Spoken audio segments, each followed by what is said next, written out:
Hi, this is Beru, and I'm going to walk you through healing the heroic Yorshaj encounter from a Resto Druid perspective. The tricky part about the Yorshaj encounter is that you go through periods of incredibly intense healing, where you have to heal all of the things, and then you go through periods of where you need incredibly intense healing and can't heal any of the things. So what I'm going to do is kind of walk you through what you can and cannot do as a Druid during the purple phases, and then how we handled some of the more challenging purple combinations that we had as a raid team. As far as Druid healing during purple phases, you have really limited options because about 100% of your toolbox is going to add stacks to the raid, the deep corruption, when you heal them. The way that I sort of navigated through deep corruption is that I glyphed regrowth, and I would pre-hot my entire group with a rejuve right before the purple sort of hit. I utilized my 4-piece tier 13 set bonus for this so that my hots had a time to time slip and get a longer time on them. I would make sure that my tank had a life bloom at 3 stacks prior to the purple ooze hitting, and then I would go through, and as damage came in, I would hit them first with a regrowth, so it A, had a chance to time slip, and B, with the regrowth glyph, if they dropped below 50% health, then I had the opportunity for that to renew the hot that was on them. Outside of that, once damage got really heavy, if it wasn't coming in really fast and I needed a pinch heal, I would use Healing Touch to get my group topped up. So I primarily healed them while the purple was active with regrowth and with Healing Touch.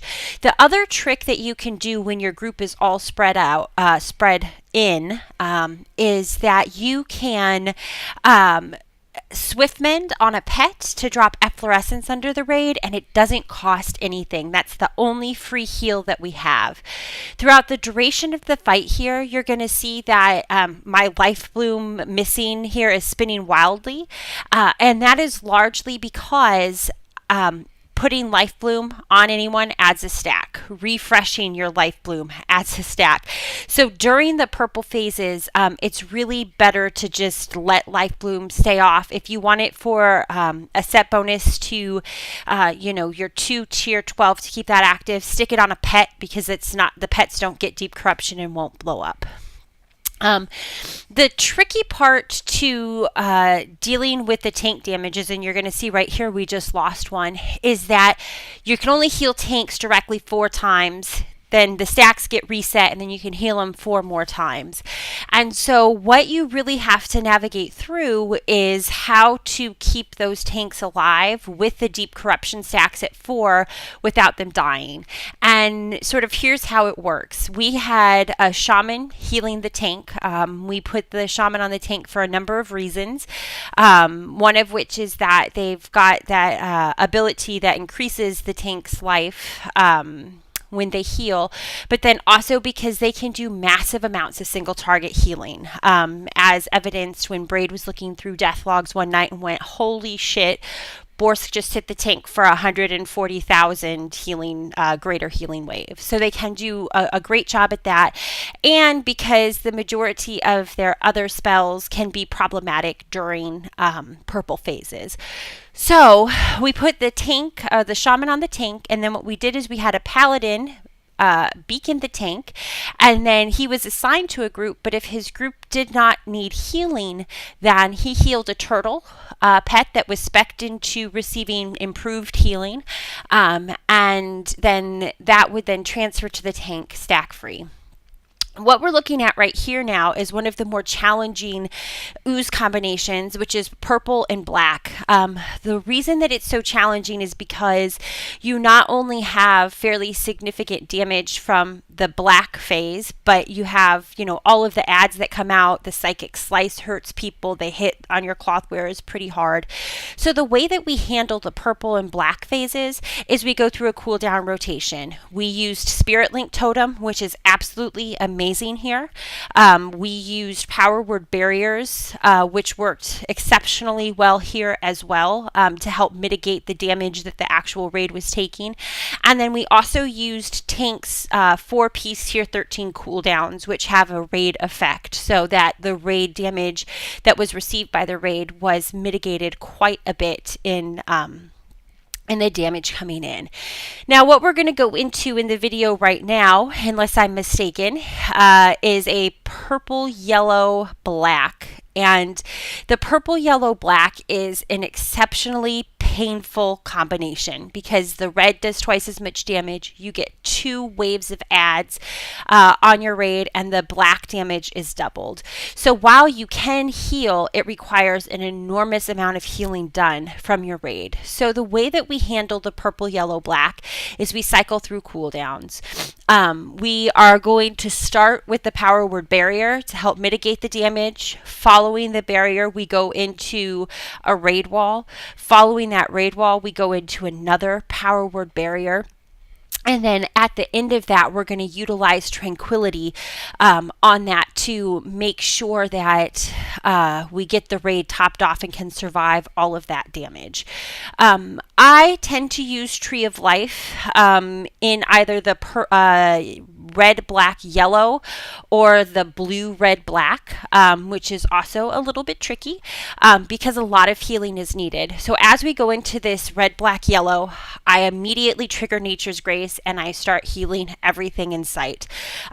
It's really tricky to manage it, and you will find that you either love or hate this particular color combination. Once you get the purple figured out, this is really the hardest part of the fight, is getting in and out of these red, black, and yellow phases. As I said, we utilize cooldowns to keep the raid up, keep the raid alive, and keep pushing through them. The next thing I'd like to sort of address with the fight is dealing with the blue and when you have the mana void out.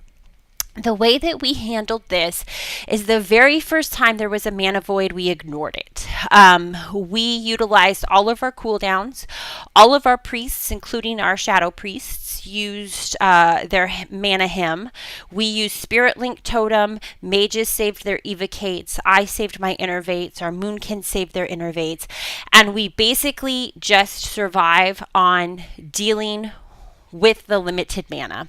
One thing that I will say is don't innervate immediately upon the blue draining your mana, because if you're getting mana back faster than the other healers, you're unlikely to get ticks of mana back from him because it picks the 3 lowest mana targets to give them mana back. So I wait to innervate until all of those have gone out. Now, what we do with the blue is we assign one person to deal with bringing it down in life, and that one person is a hunter. The reason that we assigned a hunter to it is because they never are going to have a mana concern should there be a blue come out or anything like that. So we have the hunter that does nothing but just beat on the mana void to bring it down, and then all of our dot classes keep the mana void dotted up. We bring it down to 20%, and then when the next mana void spawns, after it drains out everybody's mana, and you have to be really careful to wait for that final tick to come out. Once the mana void spawns, we bring this mana void down to replenish everyone's mana, and then we rinse and repeat with the hunter working down the new mana void and keeping the mana void dotted, bring it down to 20%, so that you kind of go through a cycle of dealing with mana voids. When we get to the point where all of our mana cooldowns are up again, Tide and him and that sort of thing, then we'll ignore the mana void, go back and do the mana cooldowns again and deal with that. Where we bloodlust in this fight changes. We always do it at a red, black, yellow phase, and we always do it for the second wave of adds that come with that.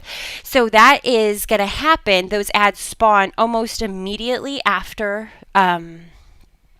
the oozes spawn. So we deal with the oozes, and then we come back in and we bloodlust, take care of the adds, and then get back on Yorshaj straight away. Again, like I said, the trickiest part about the fight really is navigating through the purple phases, and then once you get that sorted out, it's really the red, black, yellow phase that'll give you the most amount of trouble. It's challenging as a druid, but it's nowhere near impossible to do as a druid. If you use your toolkit smartly, you know what's happening in the fight. You should have no problems dealing with the purple phases. Don't let anyone tell you that druids can't heal the purple phases. It's possible. It is a challenge to do, and you offer little for mitigation during some of the more difficult purple phases, but it can be done. Please don't hesitate to let me know if you have questions. I hope you found this guide helpful, and I thank you for watching.